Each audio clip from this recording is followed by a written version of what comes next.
Welcome to the podcast. Today I want to discuss a rather controversial topic of the role exercise plays in losing weight.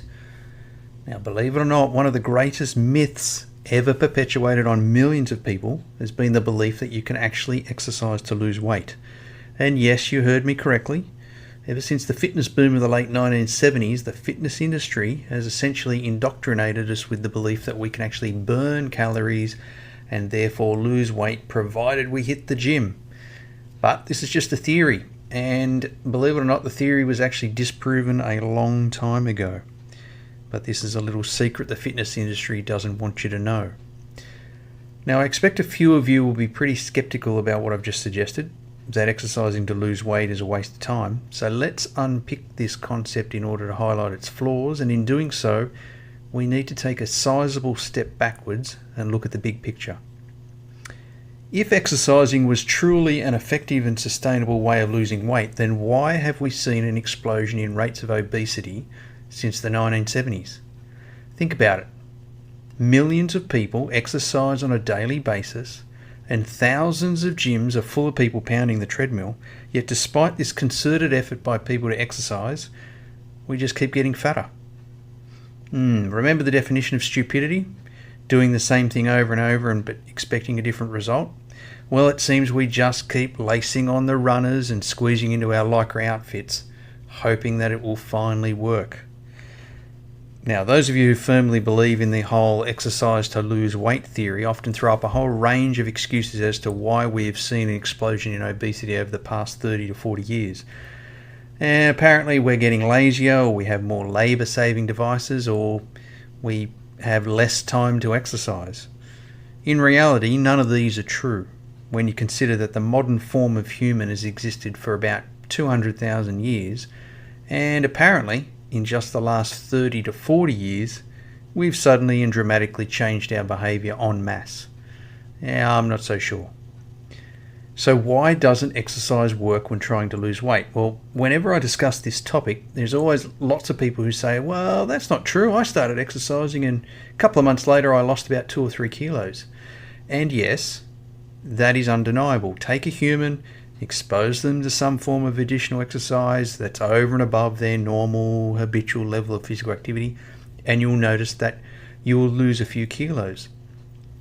But everyone who has trod this path, and maybe this is you, will also tell you that when you stop exercising, it doesn't take long for the 2 to 3 kilos to return.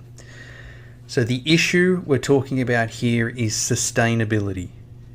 Over time, exercising to lose weight doesn't work. I'm going to use 2 ways to prove the theory wrong.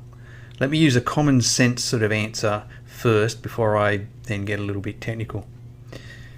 Alright, I want you to imagine that you've been invited to a dinner party, and this is no ordinary dinner party. This is the event of a lifetime. No expense has been spared to fly in the best chefs from around the world and the best produce to ensure the most lavish buffet you've ever seen. Every conceivable dish will be there at this dinner party, and you can't wait. So I've got a question for you. What would you do on the day of the dinner party? I know what I'd do. I'd probably have a relatively light breakfast. I'd probably skip lunch. I might even squeeze in a little workout in the afternoon, and I might even see if I can actually walk to the dinner party to make sure that I arrived as hungry as possible. So why is it then that the 2 things we ask overweight and obese people to do, such as eat less and exercise, are the same 2 things we would do to ensure we are actually hungry? Think about it. Try reducing what you eat and exercising more and see whether you can hold out against the hunger. Now, you might do it for a day or 2, you may even do it for a few weeks, but unless you've got the mental discipline of a Tibetan monk, you simply can't sustain that approach. Yet that is what millions of people have been fooled into thinking, courtesy of the fitness industry. Reduce your calories and exercise more.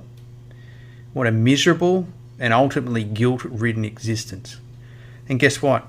If that theory of exercising to lose weight worked, then why are we simply getting fatter and fatter around the globe? But you're probably thinking, hang on, you still haven't explained why exercising to lose weight doesn't work. Well, We've all blindly accepted over the past few decades that the theory that burning more energy via exercise while reducing the amount of energy you eat via reducing portion sizes and counting calories will lead to weight loss. It's called the energy balance theory, and I'm sure you're probably familiar with it, and you've probably actually been doing it on and off for years. Seems simple enough, doesn't it? And that's exactly why millions of people have accepted the theory, because it seems to make sense. And guess what? Our brains are like things that seem to make sense. It's what we call a cause and effect relationship. We've come to believe that eating more and exercising less is the cause and weight gain is the effect. But what if the equation, that being energy in being greater than the energy out, which equals weight gain, what if that equation was actually the wrong way around? What if I said, let's put weight gain at the start of the equation? The equation would now read, weight gain causes excess energy consumption, which equals less energy expenditure. Or in more plain speak, being overweight causes you to eat more and exercise less. Okay, if you're a little unsure about what I have just said, let me use another example to make my point. If I asked you why a child increases in height and weight between the ages of 5 and 10, surely you would mutter something about hormones, more specifically something to do with growth hormone. You wouldn't claim that the child has increased in height and weight during their childhood because they ate more than they exercised, and all those excess calories were supposedly used for growth. Most 5 to 10-year-old kids don't stop moving, so I can assure you there's probably days where the child is probably in energy deficit. That is, they've actually burnt more energy than they've consumed. So the energy balance theory doesn't actually make sense. But here's what we do. When the child eventually reaches young adulthood, they will cease growing in height. But if they keep putting on weight, we suddenly let go of our understanding that changes in height and weight are driven by hormones, and we claim that their weight is due to them eating more and exercising less. So we go from a perfectly rational understanding that growth is driven by our hormones to suddenly believing that excess weight gain in adulthood is actually due to poor behaviour. What a shameful way to blame someone for something that's not actually driven by behaviour, but rather a hormonal response to what we're eating. So, ladies and gentlemen, weight gain is actually driven by hormones, and the main hormone that drives the process is called insulin. Insulin is produced by the pancreas, and its job is to take sugar, otherwise known as glucose, from our bloodstream to be either used as energy or stored on the body for later use. Now, the amount of insulin released is proportional to the type of food that we eat. So if you've just polished off a pizza and a few beers on a Friday night, your poor old pancreas gets to work by releasing a lot of insulin in the hope that it can reduce your blood glucose level. Now, I'm going to cover the metabolic explanation of how insulin works in another podcast because it actually deserves its own explanation, but in very, very simple terms, if you're eating lots of carbs all the time, then our bodies look around for a place to store all that excess energy. And here's the bad news. Our liver and muscles can only store so much energy in the form of glycogen, which is just a fancy name for stored glucose. So where does all the excess energy go? Well, as you well know, we have these abundant warehouses around the body called fat cells, and they gladly and willingly accept our excess energy in the form of fat. Oh, and here's the depressing bit. After our high carbohydrate meal, where insulin has worked hard to reduce our blood glucose, we usually start to feel hungry about 2 to 3 hours later. And what type of food does our brain demand? Yes, you guessed it, it's carbohydrates. So let's pull all this together a little bit so you don't get a headache. We have been taught to believe that if the amount of energy we eat is greater than the amount of energy we burn, then we'll store all those excess energy in the form of fat. But the equation is too simplistic, and it's ultimately flawed because it ignores the fact that weight gain is driven by hormones, specifically insulin. If we have a high carbohydrate diet, then we will invariably start to gain weight. And that weight gain will cause us to eat more carbohydrates. And as a result of excess weight gain, we will be less inclined to exercise. So, Step away from the treadmill if your reason for exercising is to lose weight. Exercise for a whole host of other reasons. Maybe because you enjoy it. Maybe it's a social activity you enjoy with your friends. Maybe staring at the black line at the bottom of the pool as you block out the world most mornings is actually good for your mental health.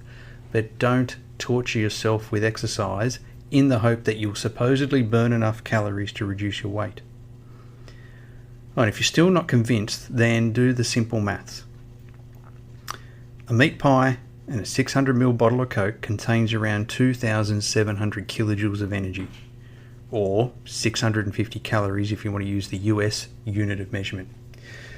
So what I hear you say, well, now hop on the treadmill for the next 7.5 hours because that's how long it's going to take to burn off 2,700 kilojoules. It's utterly unsustainable. Remove the carbs and stop feeling controlled by food. For more information on how to adopt a low-carb lifestyle, go to lowcarbcoach.com.au. Thanks for listening.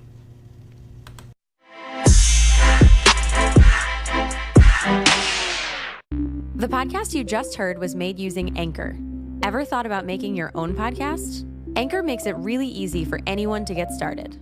It's a one-stop shop for recording, hosting, and distributing podcasts. Best of all, it's 100% free. Sign up now at anchor.fm/new. That's anchor.fm/new to get started.